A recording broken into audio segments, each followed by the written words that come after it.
તો પાટણમાં તસ્કરોએ જૈન દેરાસરને બનાવ્યું છે નિશાન। ત્યારે પ્રસિદ્ધ પંચાસર જૈન મંદિરમાં ચોરીની ઘટના બની છે।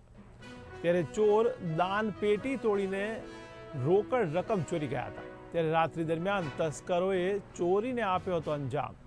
ત્યારે દાન પેટી તોડી આશરે 15,000ની રોકડની ચોરી કરી છે। ત્યારે જૈન દેરાસરના મેનેજરે ડિવિઝન પોલીસ મથકે ફરિયાદ નોંધાવી છે। ત્યારે પોલીસે પણ ચોરી અંગે ગુનો દાખલ કરી વધુ તપાસ હાથ ધરી છે।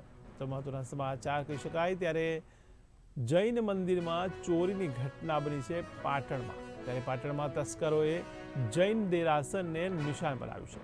ત્યારે પ્રસિદ્ધ પંચાસર જૈન મંદિરમાં ચોરીની ઘટના બની, જેમાં ચોર દાન પેટી તોડીને ચોરી કરી હતી રોકડ રકમની। ત્યારે રાત્રિ દરમિયાન તસ્કરોએ ચોરીને અંજામ આપ્યો, જેમાં દાન પેટી તોડી આશરે 15,000 જેટલી રોકડની ચોરી કરી હતી। ત્યારે જૈન દેરાસરના મેનેજરે ડિવિઝન પોલીસ મથકે ફરિયાદ નોંધાવી છે। ત્યારે પોલીસે ચોરી અંગે ગુનો દાખલ કરી વધુ તપાસ હાથ ધરી છે।